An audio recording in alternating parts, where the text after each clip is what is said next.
Cerita diawali dengan seorang pemulung sampah yang menemukan seorang anak bayi yang diletakkan entah siapa orangnya. Tapi ada beberapa polisi di sekitar situ yang sedang mencari orang tersebut yang meletakkan anak Abang itu tadi di lihat nggak dalam ada gerobak. seorang ibu-ibu yang bawa anak bayi ini? Iya, nggak ada kedengaran lagi. Betapa senangnya Anton saat membawa anak itu ke rumah, tetapi istrinya tidak terima dengan keadaan karena ia tak mau kalau suaminya membawa anak pungut itu ke rumahnya, yang bakal membuatnya pusing berkeliling-keliling karena Emang selama ini aku belum bisa ngasih kamu anak, Mas. Cuma emang belum dikasih aja sama Allah. Ini maksudnya Allah. Emang kamu pikir ngurus anak tuh gampang apa? Luna istrinya tetap tidak mau untuk merawat anak itu karena itu bukan berasal darinya. Tetapi Anton sangat menyayangi anak tersebut hingga merawatnya dengan baik dan membawanya ke rumah apapun yang terjadi. Aduh, mulia sekali Syifa, ya. anaknya nangis kenapa didiemin sih? Repot kan? Gak kedengeran nih. Pagi itu Anton memberikan beberapa uang hasil dari penjualan barang bekasnya kepada Luna. Luna betapa senangnya menerima uang itu, tapi hanya uangnya saja ya, tidak termasuk merawat bayi yang dibawa pulang oleh Bapak kekurangan suaminya. asupan susu, ini sangat berbahaya untuk bayi Bapak. Benar sekali. Ternyata ia hanya menginginkan uang itu dan tidak merawat anak bayi yang dibawa oleh Anton suaminya. Anton sangatlah marah pada istrinya itu sebab ia telah diberikan uang tapi tidak merawat anak tersebut. Kenapa malah jadi nyalahin aku sih? Kamu tega ngelakuin hal ini sama bayi nggak berdosa? Melihat tingkah laku istrinya yang tak begitu peduli terhadap anaknya, ia pun membawa anak bayi tersebut mencari barang bekas untuk kehidupan sehari-harinya. Aduh, betapa semangatnya dia ya, teman-teman. Sendiri merawat bayi Berilah itu. hidayah kepada istri hamba. 6 tahun pun berlalu tanpa terasa. Ternyata anak tersebut sudah menjadi besar. Syifa namanya, seorang anak yang cantik dan juga rajin, tapi sayang tidak tahu ayahnya dan ibu yang mana. Bapak tuh kasihan sama kamu.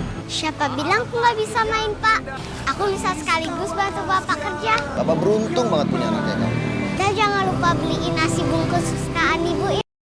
Bagaimanapun rasa bencinya terhadap anak tersebut, Luna ibunya itu sangat tidak menyukai terhadap anak itu. Tapi Syifa hari ini memberikannya nasi goreng sebagai rasa sayangnya terhadap ibunya tersebut. Astagfirullahaladzim, Santi. 6 tahun. Jadi nggak nafsu makannya. Baru bisa kayak gitu doang dibanggain. Kali aja bersikap baik sama Syifa. Anton yang telah pergi kerja dan meninggalkan Syifa di rumah bersama Luna ibu tirinya, ternyata disuruh tinggal di luar saja dan tidak boleh masuk karena Syifa telah melakukan kesalahan. Tapi jangan seperti itu kali ya, dikurung di luar. Dan kita makannya di dalam ya. Dulu di sini kamu makan ya. Walaupun ini bonekanya nggak baru. Kamu bener-bener tega ya? Aku hidup sama perempuan yang nggak punya perasaan dan cuma mikirin uang. Bukan pisah sama kamu dan Seperti biasa, Anton adalah pemulung barang bekas yang rajin. Hari ini ia tak sengaja ditabrak oleh sebuah motor hingga membuatnya jatuh ke tanah. Tak disangka sesuatu yang buruk terjadi pada dirinya, teman-teman. Luna istrinya pun datang dan mencoba mengganggu suaminya itu. Apakah ia masih sadar? Lalu istrinya pun bilang kalau suaminya itu bakal lumpuh dan tidak bisa berjalan lagi untuk selamanya, hingga membuatnya jadi cemas dan bersedih. Bilang kakak kamu lumpuh. Aku udah nggak tahan kayak gini. Mohon, Ibu jangan pergi. Anton sangat merasa bangga sebab anak angkat yang dirawatnya itu sangat perhatian padanya. Syifa pun rela tak bersekolah demi merawat ayahnya yang kakinya lumpuh tersebut. Syifa pun sangat menyayangi ibu tirinya, tapi tak disangka Ia pun rela berjualan demi mencari uang dan membantu ayahnya di rumah yang sakit tidak bisa apa-apa. Ia mencari uang tambahan untuk makan kedua orang tuanya. Tapi ibunya kini tidak berada di rumah lagi. Jadi Udah pulang berarti Alhamdulillah, Bu. banget sih ngasih uang aja. Amat bawa uang. Tuh. melihat keadaan suaminya yang tidak bisa apa-apa lagi, lalu Luna pun mengantarkan Anton ke tempat simpang lampu merah supaya disuruhnya mengemis untuk mencari uang. Sementara Luna bakal menikmati hasilnya seorang diri untuk berbelanja di pasar dan berjalan-jalan. Ya ampun, kasihan banget kamu masih kecil. Benar sekali, Luna istrinya tengah menghitung uang hasil mengemis dari suaminya. Bukannya merawat suaminya yang sedang sakit di rumah, ia malah menyuruh suaminya jadi pengemis jalanan. Aduh, ada-ada aja ya kelakuan si Luna istrinya ini, teman-teman. Akan bilang-bilang kok sama Siva. Dari jarak jauh, Luna pun memantau Anton yang sedang mengemis. Tapi tak disangka tetangganya pun lewat dekat Anton tersebut. Ia tak menyangka kalau Anton bakal jadi pengemis. Ia kira itu atas kemauannya sendiri, ternyata bukan. Di sisi lain, Siva yang sedang berjualan kerupuk melihat ibu-ibu yang sedang mau kecopetan tasnya oleh pria tak dikenal dari belakangnya. Lalu bergegas Siva langsung memberitahu ibu itu kalau ada seorang pencopet di belakangnya, hingga membuatnya teriak. Alhamdulillah nggak ada yang kecopet. Untung ada adek. Nggak berharap dapat apa-apa kok. Sepulang di rumah, ternyata Siva mendapati Anton ayahnya sudah tertidur di lantai. Karena ia telat makan, sudah 3 hari tak makan. Ia merasa sudah bersedih karena tidak bisa ngapa-ngapain lagi dan tidak bisa mencari uang untuk anak-anak tersebut. Tak disangka, seorang wanita yang telah ditolong oleh Siva yang hampir kecopetan tasnya datang mencarinya sampai ke rumah hingga menanyakan ke tetangganya. Ternyata Siva sudah berada di rumah sakit untuk menemani ayahnya yang sedang sakit di rumah sakit itu. Siva terlihat termenung saat ini sebab ia memikirkan biaya operasi ayahnya tidaklah sangat murah. Ia harus mengumpulkan banyak uang, tapi ia tak bisa mengumpulkannya karena uang itu sangat banyak. Jadi ia pun jadi bingung hingga bersedih. Tak lama kemudian, seorang pria ternyata pria itu adalah suami dari istri yang telah ditolongnya kemarin, yang hampir saja tasnya kecopetan.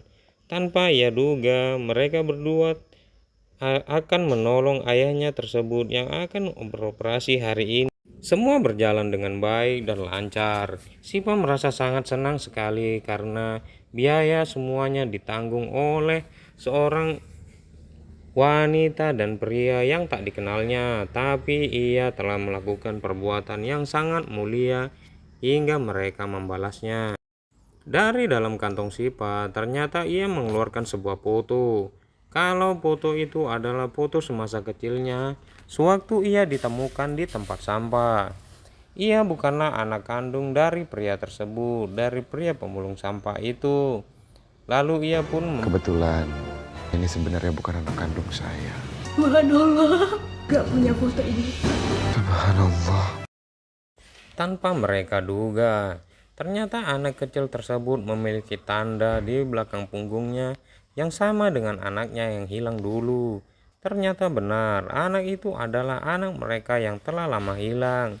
Hingga mereka membuatnya sangat bahagia dan terkejut karena bertemu lagi. Aja makan kamu dengan mama. Karena selama ini Bapak sudah merawat anak kami dengan baik. Beberapa bulan berlalu, Anton ternyata telah sukses hingga jadi pengusaha. Dan ia pun setelah memberi rumah mewah seperti istana. Berkat bantuan dari ayahnya Siva dan ibunya. Itulah balasan dari kebaikan merawat anak angkat ya. Ketika hendak pergi ke pasar, ternyata Anton tertabrak oleh seorang wanita. Tak disangka wanita tersebut adalah Luna, istrinya yang selama ini dicarinya. Luna sedang dikejar-kejar oleh pria tak dikenal sebab juga suka jahat sama Syifa. Aku ingin menebus semuanya, Mas. Sekarang aku akan antar kamu ketemu sama Syifa. Kasihani Bapak ya Allah. Berkat doanya Syifa, ternyata ia pun bertemu dengan ibunya yang telah mengusirnya dulu. Ternyata Syifa memiliki hati yang sangat mulia. Walaupun ia adalah anak angkat yang tak dianggap oleh ibunya, tapi hari ini membukakan pintu untuk ibu sendiri.